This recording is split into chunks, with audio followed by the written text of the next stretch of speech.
If you go down today to the rural communities that surround the Fulton Game Area and ask someone about the murders that took place there, more likely than not, people will tell you about how they always knew that Jeff Titus had done it, about how everyone had always known that Jeff Titus had done it, and that it just took the cops a little while to get the case together. What do you think makes Jeff seem guilty to you?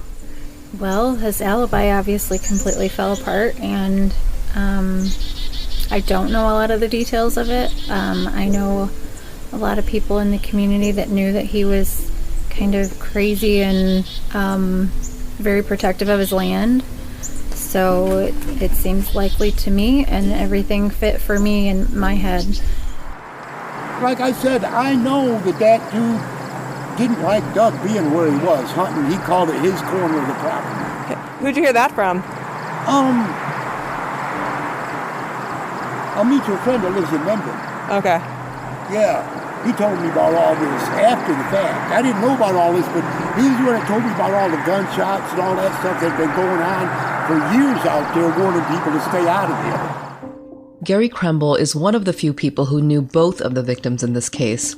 He was Doug Estes' cousin, and he happened to know Bennett from seeing him around at the local bars. And he too says that he always knew the killer was Jeff Titus. Actually, when we had the feeling that Titus was the one. How'd you get the feeling? Because we just knew.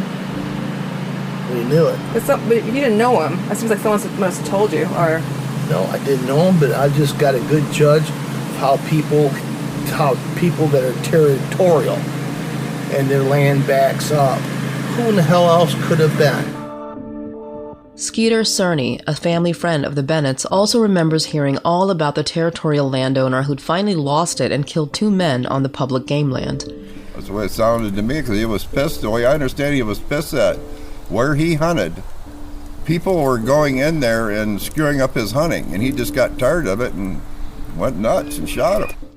Reading through the original police reports, though, this idea that everyone always knew Jeff Titus was the one who committed the murders seems to be something of a revisionist history of events.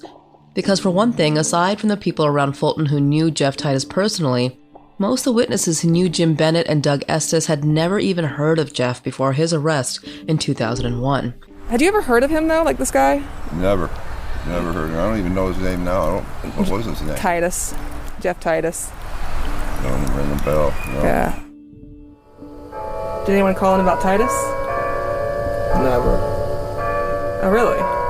No one ever talked to me about Titus, ever. Rumor may say that everyone always knew that Jeff Titus had committed this crime, but those rumors have often strayed far from the truth. And in this case, the rumors say a lot of other things, too.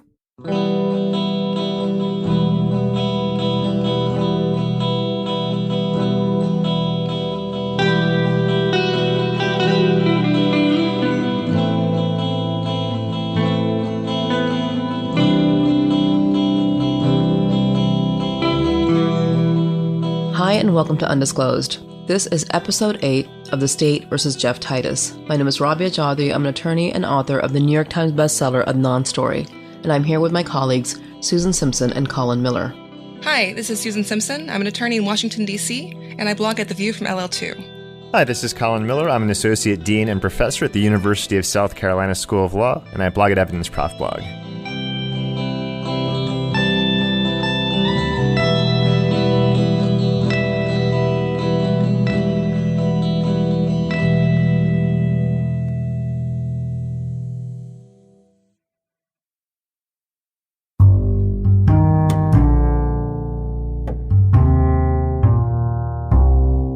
It's not that there weren't people who were suspicious of Jeff Titus in the days and weeks following the murders. There were. As one of Detective Rosima's reports notes, quote, Jeff Titus has been eliminated by alibi and polygraph, although numerous people do call with information that he is an extremely weird subject. These tips were called into the Silent Observer, which is Kalamazoo County's tip line program. It's basically the same as Crime Stoppers, which is the name the program goes by in Baltimore. But overwhelmingly, these tips were not coming from Fulton, where Titus lived, or Leonidas, where Jim Bennett was from, or any of the surrounding rural towns down there in that area. They were being called in by Jeff Titus's co-workers at the Veterans Affairs Hospital in Battle Creek, or else from people who knew Jeff Titus's coworkers at the VA and heard about him from them. These tips said things like, regarding 2 hunters found shot to death, caller is ex-employee of VA Medical Center where Jeff Titus, the one who found the weapon, worked. She stated that Jeff Titus is a strange character, may possibly be involved. Or there's this tip, Silent Observer tip number 4032. Informant advised that Titus worked at the VA hospital in Battle Creek. He is very emotionally deficient in some areas. Or then there's this one, white female who did not want to give her name called. She stated that she worked with Titus several years ago. After reading the newspaper and seeing Jeff Titus's name, she thought it must be him. Over the years, though, rumors about Jeff Titus did begin to circulate around the rural communities south of Battle Creek in Kalamazoo, especially once the cold case team began its investigation and Jeff Titus was identified as their primary suspect. Some of the more common rumors didn't mention Jeff Titus by name. There was talk about a territorial landowner who'd been a problem in the Fulton Game Area for years before he finally snapped and committed the murders. These rumors are generally assumed to be about Jeff Titus, or at least they're assumed to be about Titus now anyway, and maybe they really were. But Jeff Titus had only moved into the farm that bordered the game area a few months before the murders happened. It's not possible that he'd been causing problems at the game area in the years before that.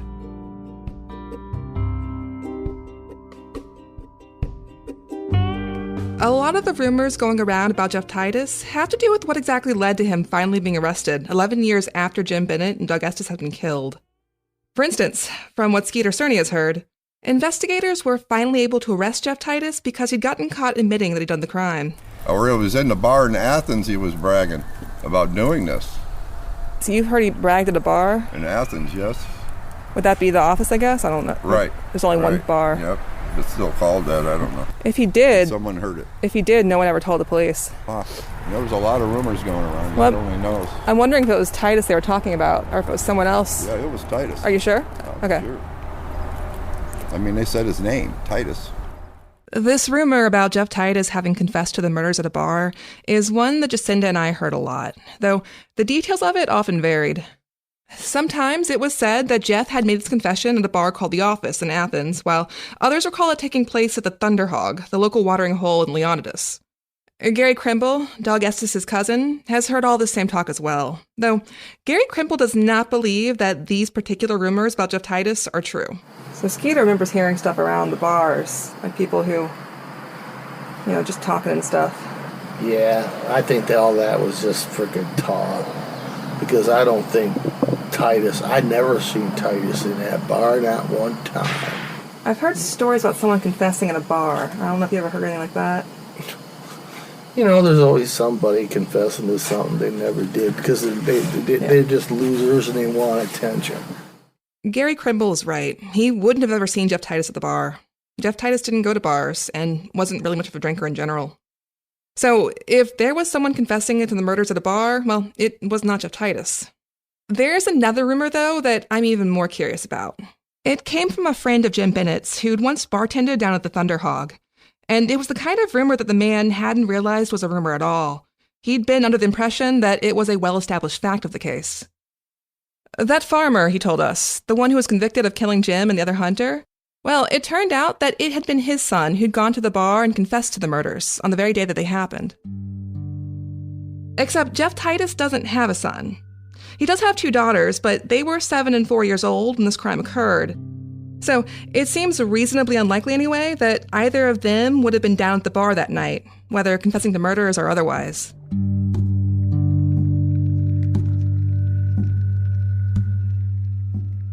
Another common rumor about Jeff Titus is that he was finally arrested for the murders because his wife had decided to leave him, and in order to do so, she turned him in for the crime. All I know is that his wife was his alibi for all those years, and then apparently they went their separate ways and she turned him in. That's what I'm understanding. Julie Titus did not turn in her husband for murder. She was never even interviewed until late in the cold case team's investigation. And when she was finally interviewed, nothing Julie Titus had to say was helpful to the prosecution's case. She corroborated Jeff's statements and expressed no doubt in his innocence. Although the Titus' marriage had been strained at times, there's no evidence whatsoever that it was in any way attributable to the murders or because of Julie Titus' involvement in any sort of cover-up. And in her testimony at Jeff's trial, the only complaint that she made about her husband came up when she was asked if she described her husband as having a tendency to talk too much. "Oh yeah," she said.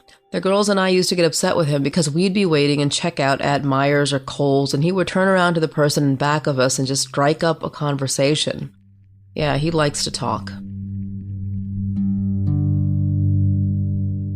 The origins of a lot of rumors about Jeff Titus are opaque. But some of these rumors have a very clear source. They're coming from Jeff himself.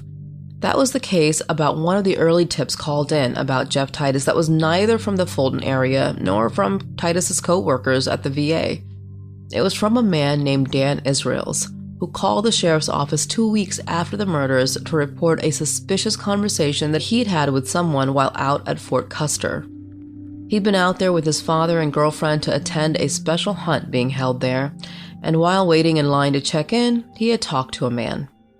Dan Israels had not known the man personally, but he did recognize him as Jeff Titus from seeing his picture in the local paper, in the article about how Jeff had found the missing shotgun. Israels described Jeff Titus as being a cocky guy who talked about how he had a block permit that let him shoot lots of deer.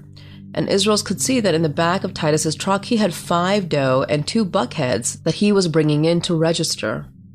But when Jeff had begun to talk about the murders at the game area, Dan Israels found the things he was saying to be odd and alarming. For one thing, Jeff told him that he'd found the missing shotgun 41 yards from the bodies, but according to the newspaper, the gun was only 21 feet away. Jeff also said the shooting had been drug-related and that he'd heard gunshots at 4:30 p.m. that afternoon. And in describing the crime, his story was not consistent about the kind of gun that was involved.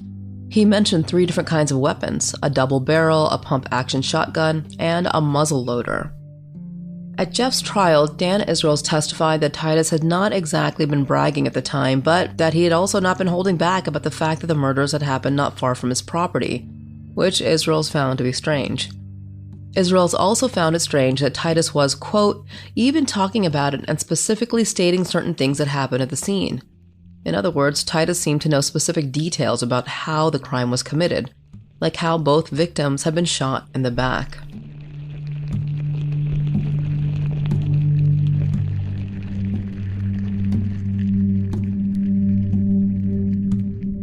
The cold case team found Dan Israels' testimony about this conversation at Fort Custer to be significant evidence against Jeff Titus. Though, I'll admit I struggle to see it that way. Dan Israels had thought it suspicious that Titus was giving him incorrect information about the crime, saying that the gun had been found 41 yards away instead of the 21 feet away that the paper said. But the thing is, Titus was right about this. It was the newspaper that had gotten the facts wrong.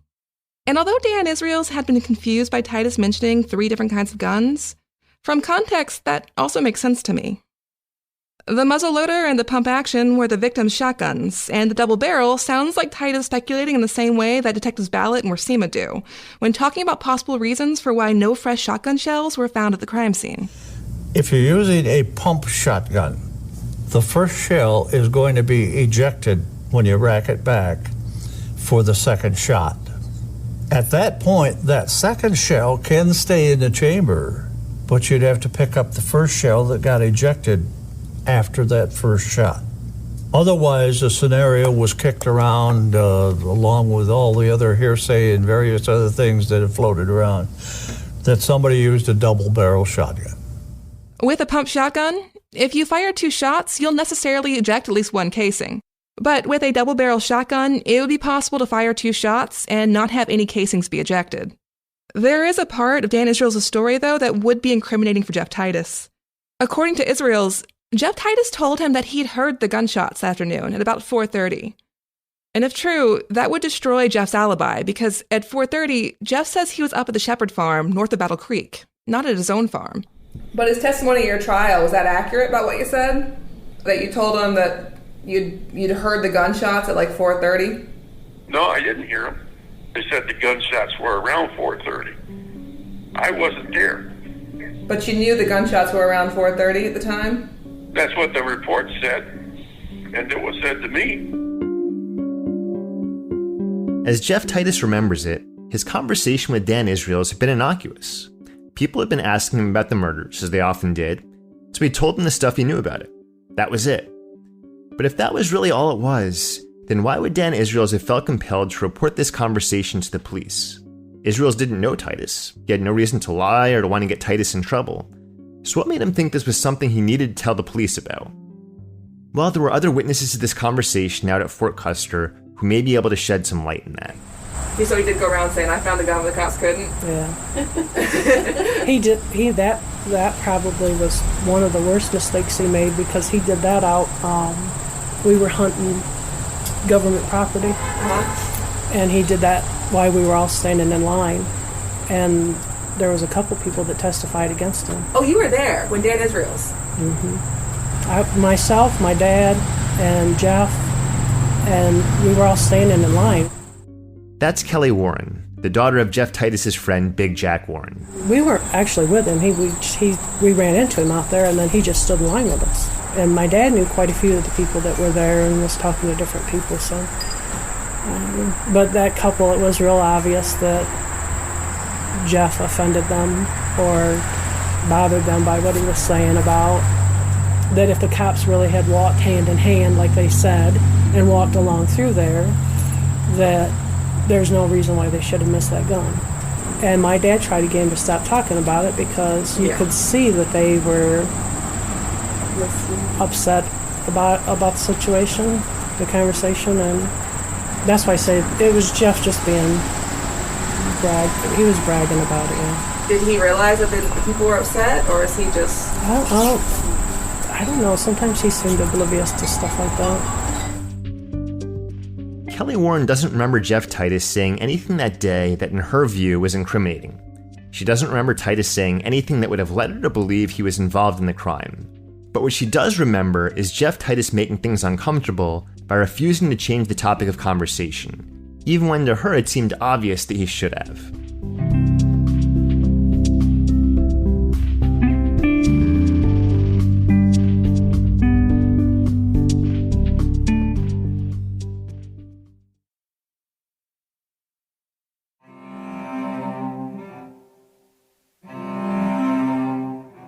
When Jeff Titus found Doug Estes' shotgun, he'd attracted a lot of suspicion his way.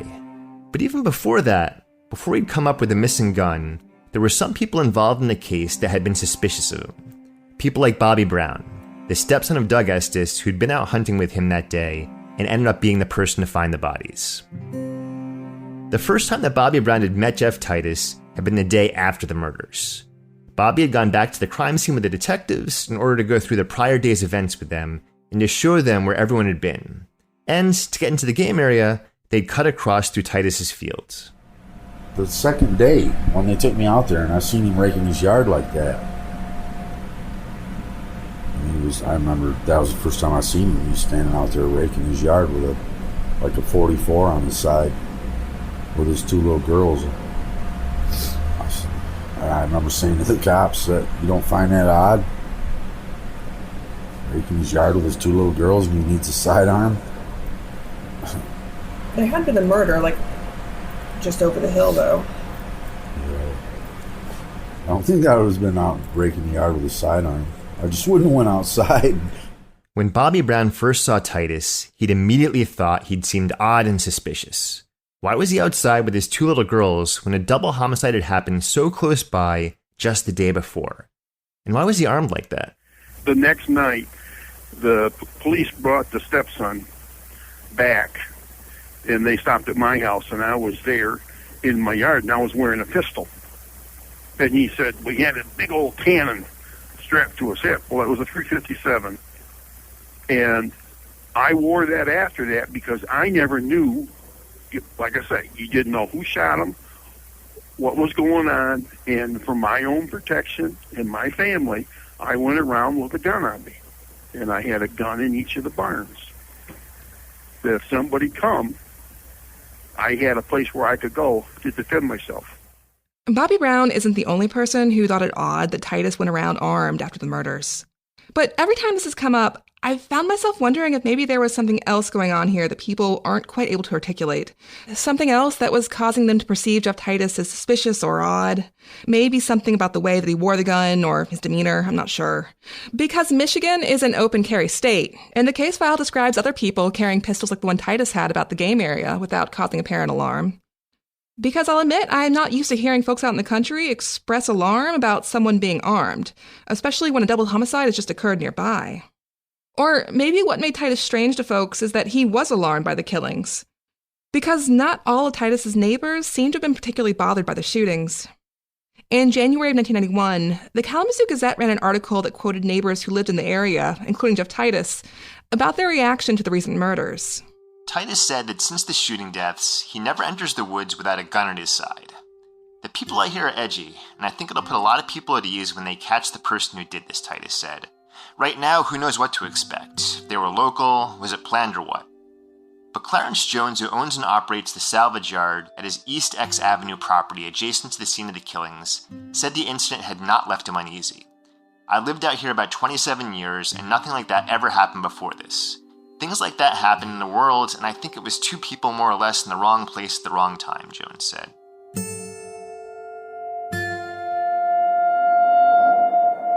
Clarence Jones passed away a few years ago now, so I wasn't able to hear from him. But I spoke to Clarence's son, Troy, and he told me that after learning of the murders, his first thought had been that it had probably been Jeff Titus who did it, just because of how weird he was. And Troy told me that his dad had been scared of Jeff Titus. But I have wondered if Troy's memory here might have been colored by his knowledge of Jeff Titus's later arrest for the murders. Because it does seem somewhat at odds with Clarence Jones's statements to the newspaper, as well as the statements to the original investigators, in which he never suggested that he thought it might be Titus.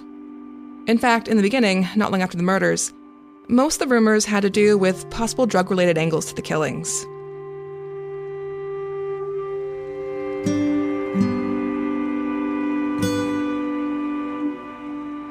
The police reports from both the original detectives and the cold case team detail all kinds of accusations that were flying around about possible suspects, some of which were wilder than others. Back before Jeff had been arrested anyway, people don't seem to have been that shy about sharing with the police their theories about who'd committed the murders. Now, in 2020, though, trying to investigate these reports about other suspects can be difficult. Because a lot of the time, the witnesses involved have now forgotten that they'd ever suspected anyone other than Jeff Titus might have been responsible for the murders. Or at least, they will say they have forgotten. So he tried to change the topic. So he obviously totally told that and remember saying that. That's my read. You think he does remember? Oh, yeah, hell yeah. So why would he not say it? Because he's embarrassed. Makes him a snitch for one thing. Everyone's happy that it was solved. Once the guy who killed Jim Bennett and Doug Estes was arrested and put in prison, it makes sense that people would start to forget, or at least downplay, the existence of any suspicions they'd once had about their friends and neighbors. And besides, after Jeff was convicted, most of the talk about the case stopped anyway. I ain't heard nothing lately here. I mean, it's kind of a hush-hush deal here now that they've solved it. They think they've solved it, whatever it is. I don't hear nothing about it anymore. Back in 1990, most of the theories about what happened to Doug Estes and Jim Bennett had nothing to do with any territorial landowners. The most common theory was that the killings had a nexus in some way with the drug trade. Doug's cousin Gary Kremble has heard all those rumors too. Well, I remember through the grapevine there was discussion that, it was drug-related and this thing and that thing, and I knew right off the bat, ain't no way. These guys never knew each other. See, I was living down Leonis. I lived outside of Comstock. I mean, I knew everybody. So, them guys never knew each other, never met each other in their lives. Yeah. Doug had connections to the drug trade in Comstock, while Jim grew marijuana down around Leonidas. For the most part, they were operating in different circles, though these circles did overlap at points. But even if Gary Kremble is right that Doug Estes and Jim Bennett didn't know one another, that by itself wouldn't exclude the possibility of the killings being drug-related. It would still be possible that one of the men was targeted and the other one was collateral damage. The possibility that either Doug Estes or Jim Bennett had been targeted because of their respective connections to the drug trade is something that the cold case detective Rich Madison thought was important to investigate. And instead of him if he was truly just going out to hunt. Why would he drive all the way up to Fulton State Game?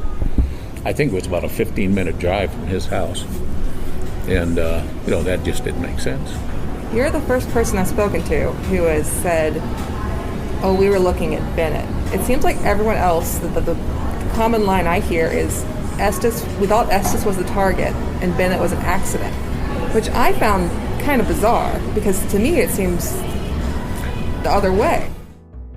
It was strange that Jim Bennett had gone to the Fulton Game Area that day. All of his friends and family agree on that. It was not a place any of them would have expected him to go. In fact, many of them had been specifically advised by Jim not to go there. Too many crazies out there, he'd said. And it was also a little strange that he'd waited until so late in the afternoon to head out there in the first place. According to Jim's girlfriend, Kimber, he left the trailer that afternoon at 4:38 p.m. She glanced at the clock as he was heading out the door. That's only 40 minutes before sunset, very late in the day to head out for a hunt. Not all members of the cold case team agree with Rich Madison, though, that any of the various drug theories were worth investigating. Cold case detective Mike Brown in particular does not believe it's possible that this crime could have been drug-related, because the shootings in the game area are not how a drug hit would have gone down. Rich thought it was a dope deal, because the victims of the crime were dopers. They smoked grass and all that stuff, And I used to work dope. I was one of the first undercover officers in Kalamazoo. I grew my hair long, and I used to work dope. So a doper, I'm telling you, I used to know the heart of a dope dealer back in those days. They're not going to put themselves at jeopardy at all. No, hell, they're not going into a field with a bunch of rednecks that have rifles, They're going to shoot a guy on a shitter. That's what they're going to do. Still, when Jim Bennett died, he'd had a decent amount of weed in storage on his property, far in excess of what could be described as personal use. And there are some unanswered questions about aspects of Jim's grow operation. Around town, there was nothing secret about the fact that Jim had been growing pot. Everyone knew that. But when Jacinda and Susan talked to Bennett's friend, Skeeter, he told them that he'd known that Jim Bennett had grown weed, but expressed surprise about the apparent scale of Jim Bennett's pot-growing operation.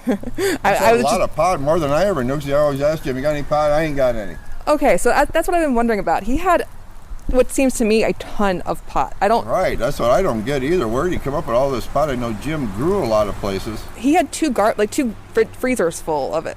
Really? That's news to you? That sounds like a lot to me. Yes, it is. Right. Huh. Cheap ass. Despite Skeeter's protests, none of this was actually news to him. From notes of his interviews with the police back in 1990 and 1991, Skeeter seems to have had a pretty good grasp of the scale of Jim's weed operation. A few months after the murders, he contacted the police to give them more details about Bennett's operation and who his business partner was. The notes of the interview with Skeeter read, quote, Terry and Jim were in business together. Jim grew in house under lights, knew he had at least 100 plants and cups and transplanted around.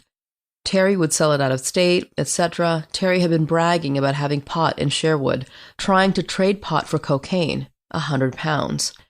And Skeeter knows exactly who the Terry in these notes refers to. Did you ever hear about anyone else, might have? No. What about Terry Esch? Terry Esch. Oh, yeah, Terry Esch and Jim did grow together, grew pot together. When Terry Esch had first been interviewed by investigators, about a month after the murders, he claimed at first that he hadn't even seen Jim Bennett in over 3 years. Though he then quickly acknowledged that he'd seen Jim a few days before he died, when they happened to run into one another at a bar. But other than that, Terry insisted they weren't in contact with one another at all. He explained that he and Jim had had a falling out over a failed business venture. See, we were going to build windmills together, but we never did because nothing was ever perfect enough for Jim. I'm still going to build them. I'm just going to build them simpler. They don't have to be 198% efficient like they always had to be with Jim. Everything had to be perfect. As a result, Terry said they really hadn't been around one another in years.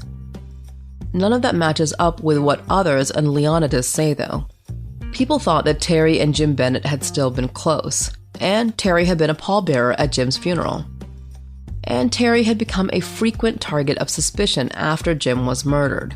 It was all the usual kind of stuff, like the business partner who told detectives that on the night Jim Bennett died, Terry had told him he'd taken care of some business and he wouldn't have to worry about it anymore. And the tips that were called in about a particularly successful marijuana field Terry had been growing to the east of town, a big one worth at least $1 million that had gotten raided around the same time Jim Bennett had been killed. And also a number of witnesses who told investigators that Terry seemed to know too much about the murders.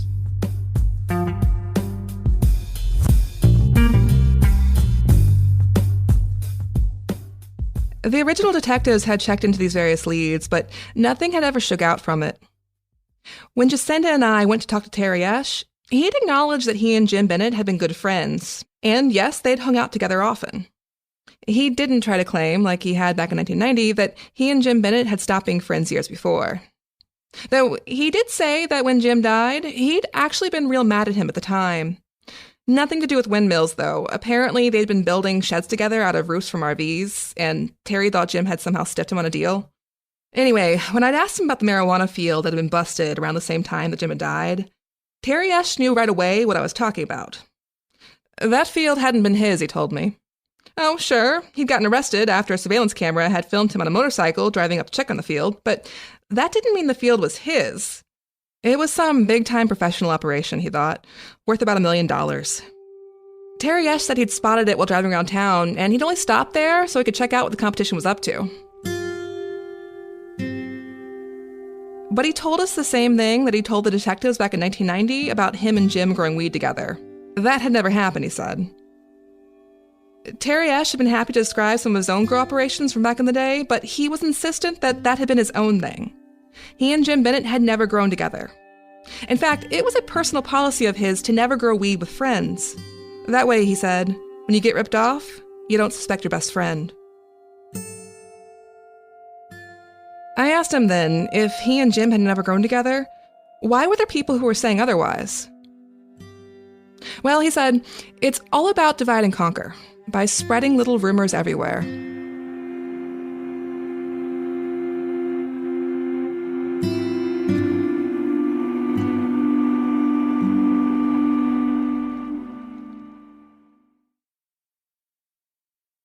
Most of the theories in this case about how the killings have been drug-related aren't actually about Jim Bennett, though.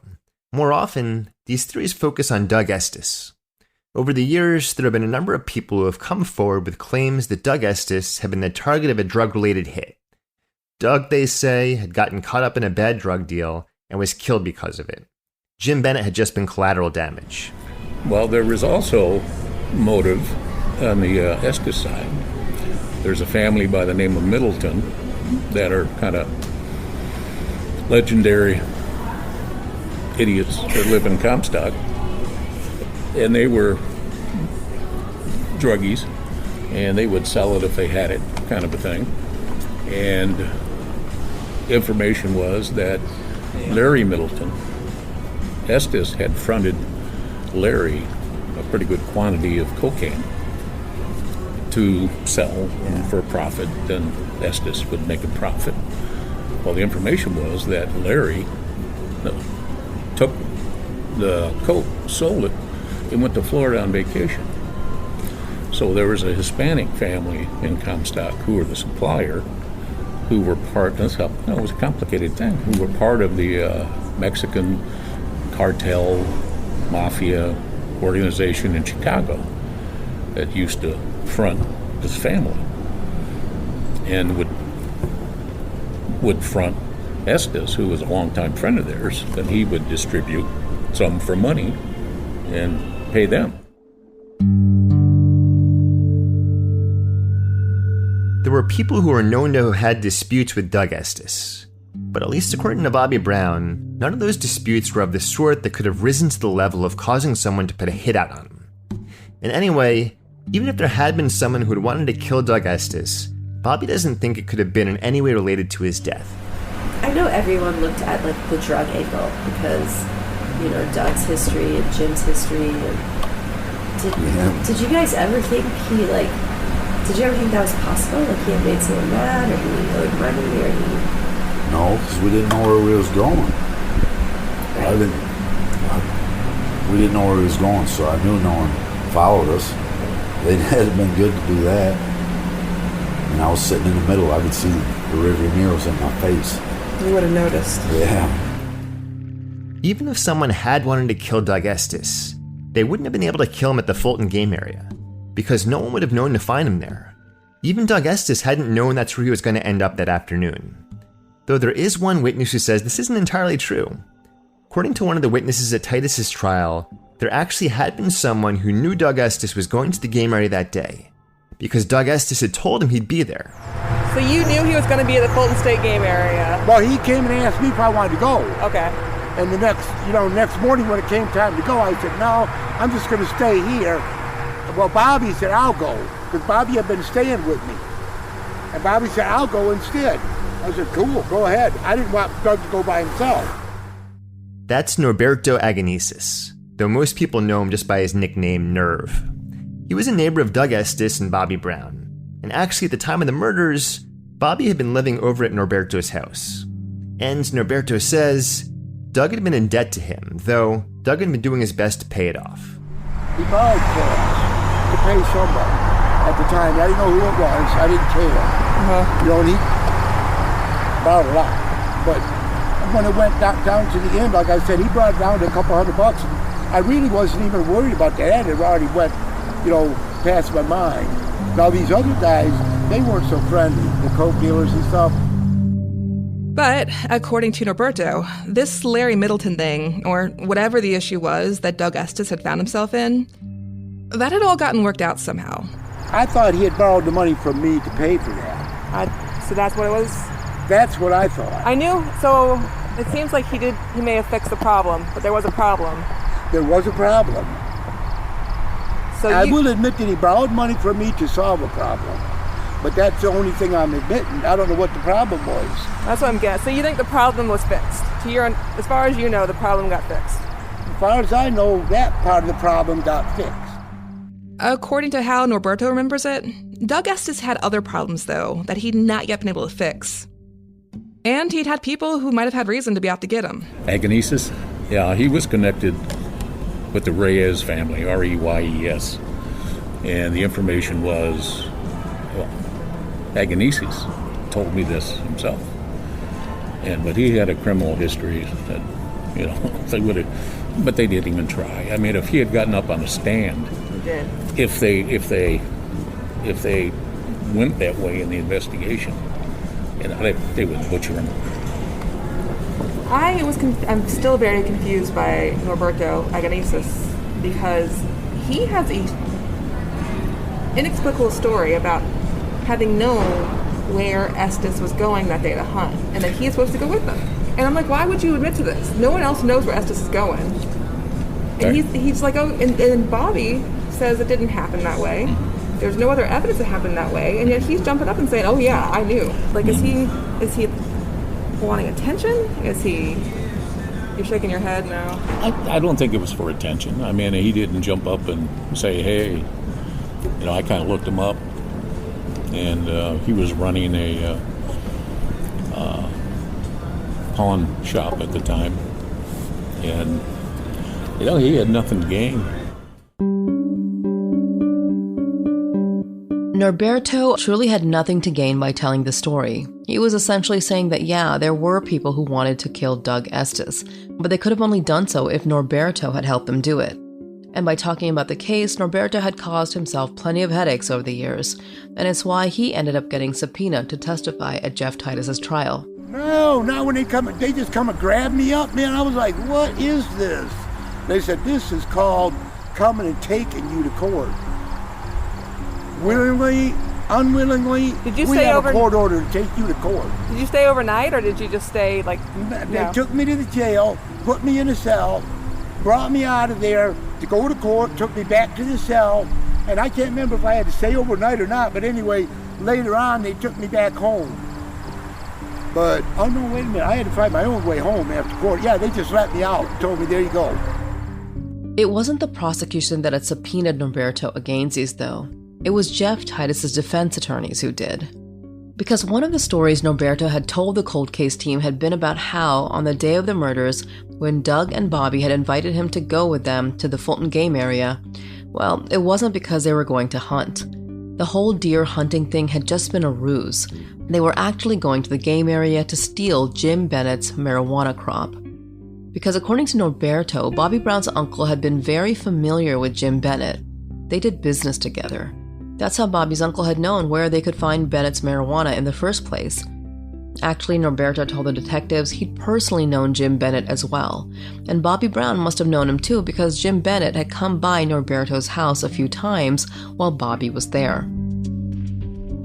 Either Jeff Titus's defense attorneys believed all of this, or they thought the jury would, so this story from Norberto became one of the defense strategies at trial. You were present during his testimony? I think so, yes. And he was saying that he believed that Doug Estes and Bobby Brown came to his house that morning and said, hey, you want to go hunting with us? But really it was because they wanted to go steal Jim Bennett's marijuana crop. Yeah, because there was a crop planted down there earlier because the police found it, I think, that year. But there was I found when I was down there one time hunting, the boxes with all the red Solo cups in it where they had all the marijuana plants. Yeah. Yeah, so I mean, they brought up in trial this idea that that Doug was going over there to steal Jim Bennett's crop. But in November, I don't think the crops would have been out. They would have already picked them because you would have had a chance of a frost. See, they want to pick them green. Jeff Titus is right. Even though Titus's attorneys tried to float this whole theory that the murders had really been some kind of complicated marijuana heist gone wrong, the timing for it all just doesn't work. By November, the marijuana plants would have been removed from all the fields and swamps where it had gotten secreted away. Because by November, if the cold and frost hadn't already gotten the crop, then the deer hunters would have picked clean whatever was left when they came across the crop while out looking for deer. And there's another problem with this whole drug heist theory. For Doug Estes to have been going to the Fulton Game Area to steal Bennett's weed would have actually had to been there in the game area. Do you know if he ever grew in the Fulton State Game Area? I don't think he'd be that dumb. You know, people would go there. There's no evidence that Jim Bennett ever grew in the game area, or stored his marijuana there while it was drying. There's also no evidence that Norberto and Jim Bennett had even known one another. And now, in 2020, Norberto seems to have entirely forgotten that he ever claimed to know Jim Bennett in the first place. Did you know Jim Bennett? No. Okay. I didn't know him at all. The other guy? I didn't know none of them. Okay. Yeah, I didn't know any of them. For his part, Bobby Brown denies that any part of the marijuana heist story is true. He didn't know Jim Bennett, didn't know about any marijuana in the Fulton Game Area, and doesn't know why Norberto would say otherwise. I don't know why he says that, but if he does. I don't know why he says that either. I don't know why. At least he admits now that Bennett, he didn't know, and he had no way of knowing Bennett.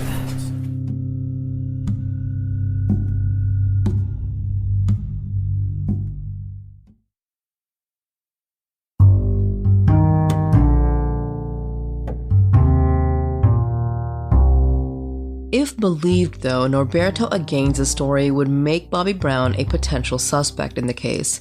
And even before Norberto came forward, there were people who'd questioned his own involvement in the case. That's something Bobby himself is very aware of, even now. So, do the cops ever clear you? Do you ever feel like you're no longer a suspect? No. Yeah. I still don't. Still? I still think there's people that think I did that. Like who? No one in particular, just maybe it's just me, I don't know. Right after the murders occurred, when Detective Wiersema first began his investigation, Bobby Brown had been an immediate person of interest in the case, for obvious reasons. Largest percentage of homicides are committed by people you know or family members. Generally, that's kind of where you start. So in the beginning, who you're looking at is the stepson, because he was there with him. Yes. From the beginning, Bobby was on the detective's radar. And at first, Bobby had been cooperative. He'd given a written statement, answered the detectives' questions, and had returned with them to the crime scene the following day to show them what all had happened. But later on, when Worsamon Ballot had needed to do a second, longer interview with Bobby, he became less cooperative. To Bobby, it felt like he was now a suspect in the murder of his stepfather. He was angry and upset, and to some, his reaction seemed questionable, even suspicious. And of course, Norberto, who has a story about everything, has a story about Bobby too. So wherever you were, was Bobby living there too? On and off, yes. Why was he living with you? He wasn't getting along with Doug. Okay. Him and Doug were having bad issues about something. I guess Bobby had done something that he didn't care for. But as far as Detective Worsamon was concerned, Bobby had been a suspect by default, due to the fact that he was a family member and present at the scene. But it never went further than that. He never found anything to make Bobby, in his mind, a serious suspect. You said he was hesitant to take a polygraph. Why do you think he was hesitant to take a polygraph? Or did that strike you as odd, or is that standard? Or?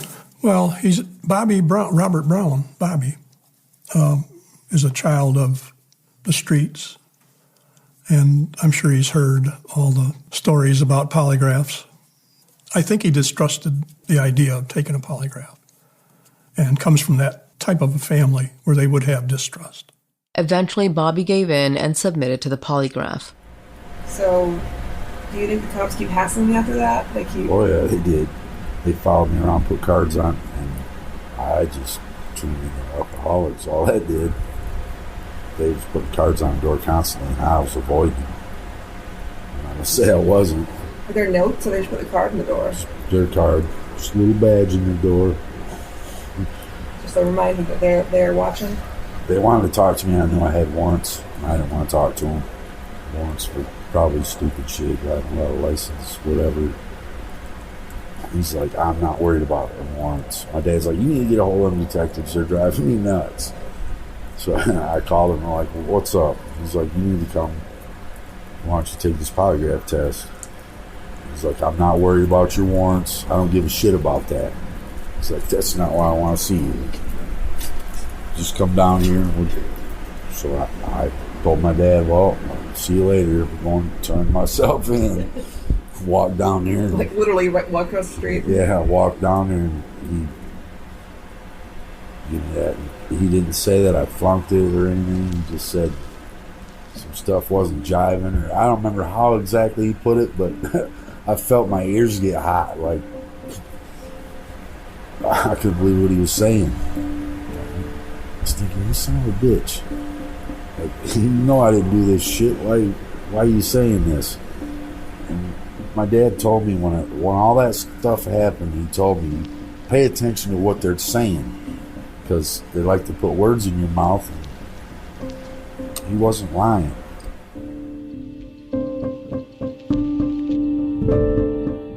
Bobby isn't wrong, though, about there being people who think of him as a suspect in this case. In the years after the murders, but before Jeff Titus's eventual arrest, a lot of those silent observer tips that were called in had been called in about Bobby. There was nothing of real note, just people insinuating that Bobby was not acting right after the murders, or making claims that could never be corroborated that he'd confessed to the crime. And there were people who simply felt that having Bobby Brown be the culprit was the tidiest solution to the mystery of the murders at the Fulton Game Area. They said the case was all about, in the first place, so when it all aspired and they got out on the news, but originally somebody said they thought it was over like a drug deal or something, but the one guy, his nephew was with him, wasn't they? I think it was Jim Bennett and Doug Estes. Yeah. One of their nephew was out there with him, and they thought he might have done it. Oh, his stepson. Doug's stepson, yeah. Yeah. That's what it is. There just isn't any evidence that's what happened, though. Bobby has always been consistent about what happened that day, and his story is consistent with the other evidence. There just isn't any theory of his guilt that I can make add up in any sort of plausible way. Still, if someone had wanted to make a case against Bobby Brown, there was enough material there to work with, to shape the evidence into a narrative about a troubled kid who took advantage of an opportunity to get even with his angry stepdad that he wanted to be rid of. That's the kind of narrative that a jury might find appealing anyway. And if the cold case team had begun its investigation by deciding that Bobby Brown, rather than Jeff Titus, was their lead suspect, well, it's possible they would have had equal success in winning a conviction.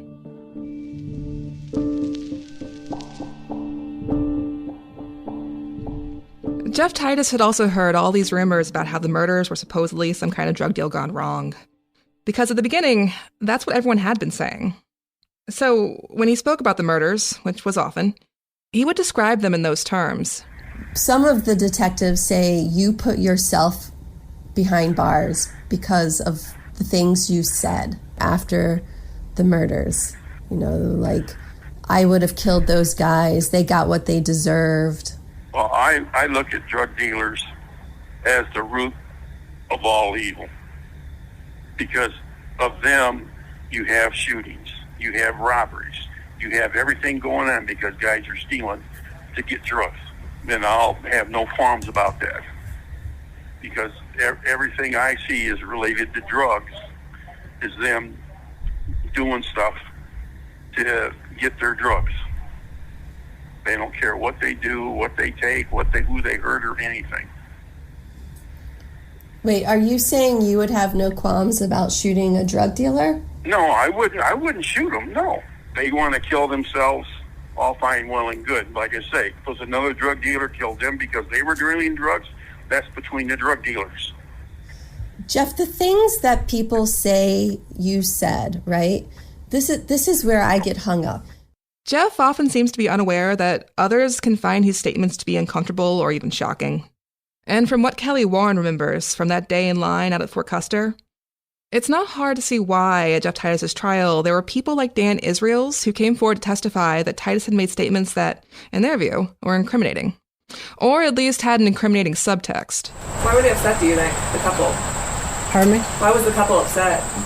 I think just because they felt it was so unfeeling for the two people who had died. Like the way Jeff was talking was kind of callous. But that wasn't his intention. He wasn't talking about the two guys. He was talking about the cops being incompetent in the sense that they didn't find a gun. For a lot of the weird stuff that Jeff has been accused of saying, Jeff will readily admit that he did in fact say those things. For instance, there was another rumor about Jeff that was of particular concern to the cold case team once they'd gotten their warrant to do a search in Jeff's property.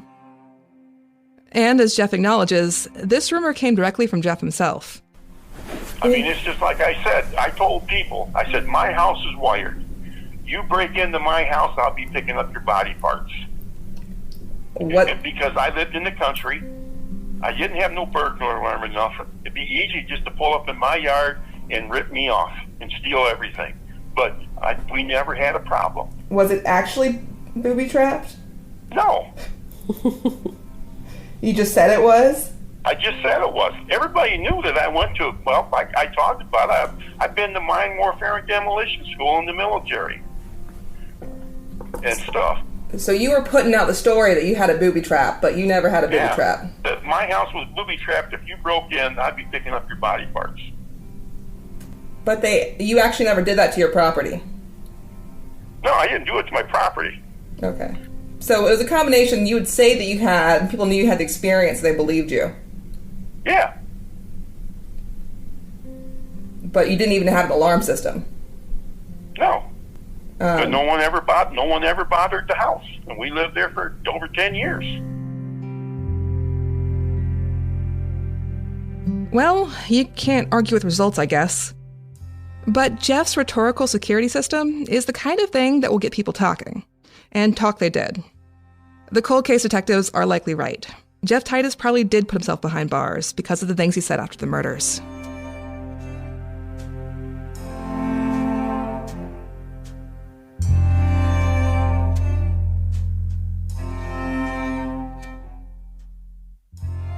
Rumors don't solve cases. If they did, this case would have been solved within a week, a month tops, given all the rumors that investigators had to work with. In one of the early interviews in this case, there's an exchange where the witness asks the detective, "Don't it suck to think that a lot of what you hear is rumors?" Yep, the detective answers, It is a bitch. You don't know where to take it, not when you hear so much. One of the reasons for that, for why there were so many rumors in this case, maybe because of what was being offered in exchange for them. My uncle and my uncle had a $10,000 reward out because we knew who did it. We knew it was Jim Titus, and my uncle would put posters of Doug with a $10,000 reward. We'd come by there the next week and be shot full of holes. And we went through, my uncle dropped me. He wasn't able to walk very well, and so we went to, I put in like wanted posters, Union City, Athens, Leonidas, Minden, Vicksburg, everywhere. Rumors usually do just fine moving under their own power, but the offer of a reward can certainly give them an extra kick. And if there were any hunters out there who'd been threatened by Jeff Titus while in the game area, they could have made themselves an easy buck by calling in to report it. None did, though. But even if rumors didn't solve this case, after Jeff Titus's arrest, they do seem to have helped solidify the community's conviction and his guilt. All the rumors about everyone else begin to be forgotten, while all the rumors about Jeff Titus start being taken as the gospel. I've spoken to plenty of people in Kalamazoo and beyond who've never heard of any of the evidence that was actually offered against Titus at his trial. And yet they are certain of his guilt and feel strongly about it. Before we talked to Gary Krimble, Jacinda and I hadn't known that he'd been involved in putting out any of the posters around town, and we weren't certain which set of posters he was referring to. There have been a few different ones in this case. But there is one that went up during the original investigation that offers a $10,000 reward. At the top of that poster, there's a photo of Doug Estes. He's shaggy-haired and smiling broadly at the camera. And below that, the text reads, "Do you know who killed this man? You may have the missing piece of information. Please help." Jacinda pulled up a picture of this poster to confirm with Gary Krimble that this is the one he meant. Yeah, that's the one I'd seen. Is that the same one you guys put up? That's my buddy Doug. Me and my brother Elected took that guy out in the woods and just strapped him up to a tree and skinned that sorry fucker alive.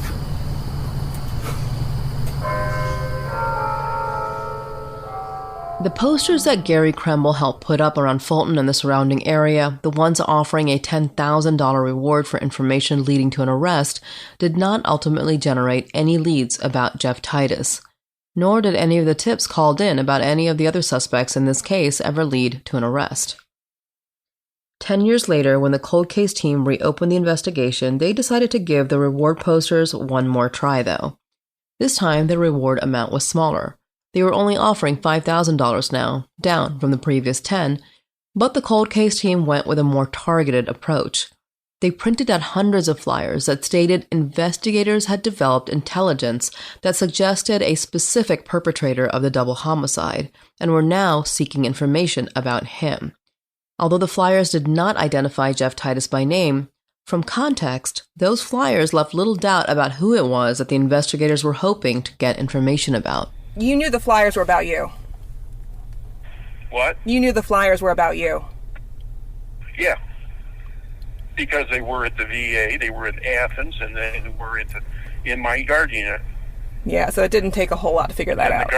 And like I say, the guard unit said, Titus, we've been ordered to put this out because you're a suspect in this, and we want you to turn around and explain it to the guys before we put it out.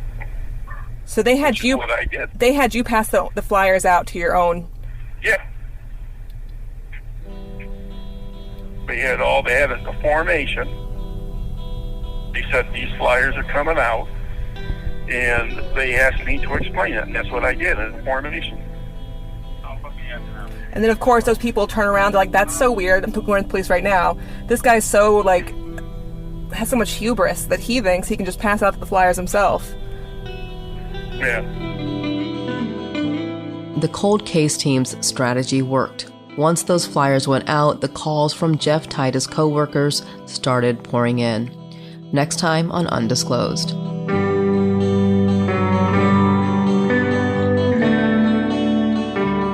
And thanks for listening to episode 8 of Undisclosed, The State versus Jeff Titus. We're back next Monday with episode 9, and don't forget to send us your questions for this week's addendum on Thursday. And Mithil Telehan is our executive producer. Our logo was designed by Baluki, and our theme music is by Ramiro Marquez. Audio production was done by Rebecca Lavoie of Partners in Crime Media and host of the Crime Writers On podcast. And music from this episode is by Blue Dot Sessions. Transcripts for episodes are available on our website at undisclosed-podcast.com. They're brought to you by our amazing transcript team, Don Logus, Britta Bliss, Skylar Park, and Eric Fladell. And of course, thank you to our sponsors for making it possible for us to come back week after week. You can follow us online, and on all social media, our handle is @UndisclosedPod. We're at Instagram, Facebook, and Twitter.